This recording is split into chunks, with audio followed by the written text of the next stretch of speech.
Assalamualaikum warahmatullahi wabarakatuh.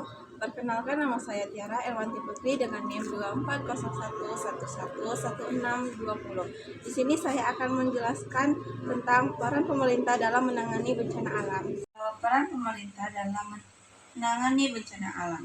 Pemerintah memiliki tanggung jawab untuk melindungi warganya, mengurangi risiko bencana, serta memastikan pemulihan pasca bencana berjalan dengan efektif. Berikut adalah beberapa peran utama pemerintah dalam konteks penanganan bencana alam. 1. Mitigasi bencana. Perencanaan menyusun rencana yang komprehensif untuk berbagai jenis bencana yang mungkin terjadi di wilayahnya.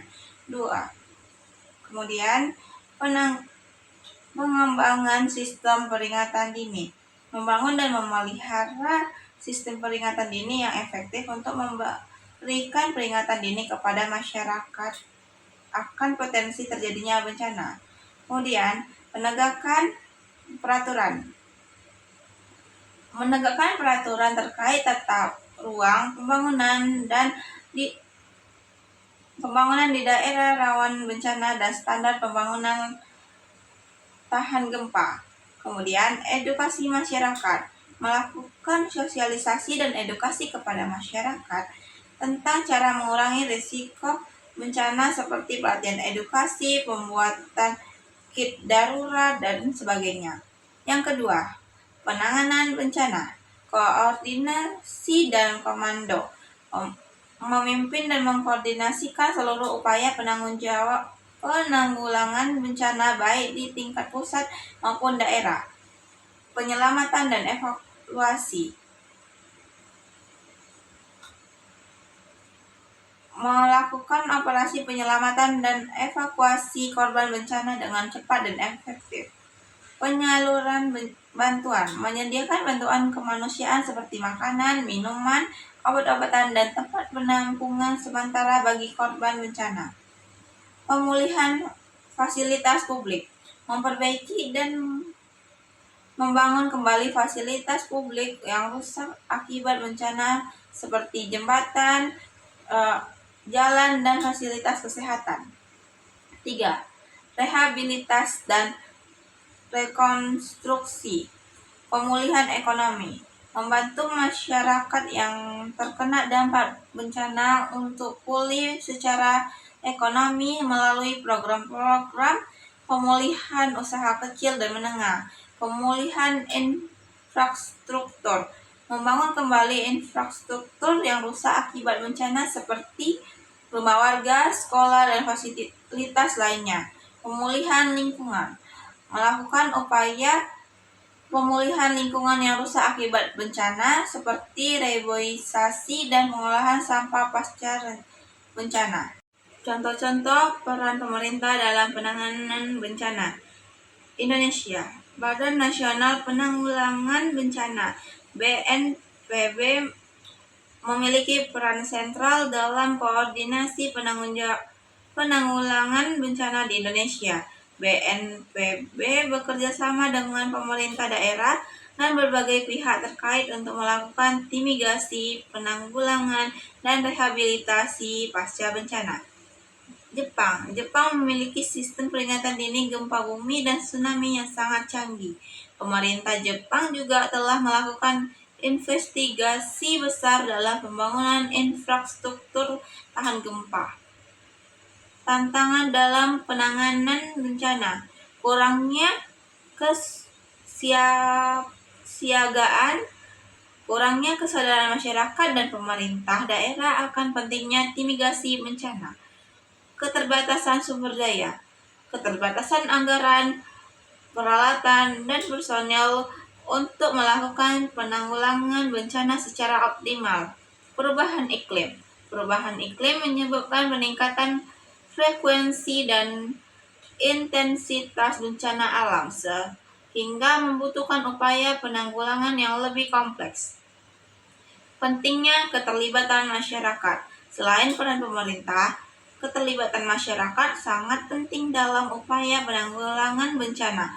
Masyarakat dapat berperan aktif dalam mitigasi dengan mengikuti pelatihan, membuat rencana evakuasi keluarga, dan berpartisipasi dalam kegiatan-kegiatan yang bertujuan mengurangi resiko bencana. Penanggulangan dengan menjadi relawan, memberikan bantuan kepada korban bencana, dan menyebarkan informasi yang akurat. Terakhir, rehabilitasi dengan berpartisipasi dalam kegiatan-kegiatan pemulihan bencana alam. Kesimpulannya, penanganan bencana alam merupakan tanggung jawab bersama antara masyarakat dan pemerintah. Dengan koordinasi yang baik dan upaya berkelanjutan, kita dapat mengurangi dampak negatif bencana dan membangun masyarakat yang lebih tangguh.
Tugas pokok dan fungsi Dinas Lingkungan Hidup Kota Sukabumi sesuai dengan Perwal atau Peraturan Wali Kota Nomor 35 Tahun 2016 berfungsi untuk melaksanakan kebijakan-kebijakan tentang lingkungan, kebijakan-kebijakan standarisasi tentang lingkungan, tentang pengolahan sampah, tentang penegakan lingkungan hidup, atau tugas fungsi lain yang diberikan oleh Wali Kota terhadap fungsi dan tugas di Dinas Lingkungan Hidup itu sendiri. Menurut data statistik di Dinas Lingkungan Hidup, bahwa pemerintah Kota Sukabumi saat ini mendeteksi adanya sampah yang dihasilkan oleh masyarakat sebanyak 180 ton per hari atau 0,36 kg per orang per hari yang masuk ke TPA Kota Sukabumi. Baik, sampah yang saat ini kita kelola atau kita melakukan pengolahan sampah ini yang tersebar di beberapa TPS 3R yang ada di Kota Sukabumi. Sampah ini memang terbanyak itu yaitu sampah organik. Sampah organik ini kita menjadikan kompos yang masuk terpilah. Yang kedua adalah sampah plastik, terus sampah-sampah logam, sampah kulit dan lainnya. Sampah kayu ranting. Ini yang memang kita pilah di beberapa TPS 3R, diproses menjadikan berbagai nilai yang memang saat ini bernilai ekonomis gitu kan. Ada yang dijadikan kompos, ada yang dijadikan tas daur ulang atau bahan-bahan daur ulang, ada yang dijadikan bahan-bahan biji yang memang bahan plastik juga itu sendiri gitu. Berbagai hal kita pilih pengurangan yang menghasilkan residu dan residunya masuk ke TPA. Untuk apa? Untuk mengurangi luas TPA itu sendiri. Itu dari 10, sekian hektar TPA ini kita sangat krisis sebetulnya. Tetapi dengan pemilahan di hulu, di TPS 3R, di masyarakat itu sendiri gitu. Ada proses juga di masyarakat. Di masyarakat itu bisa terpilah minimal organik dan anorganik.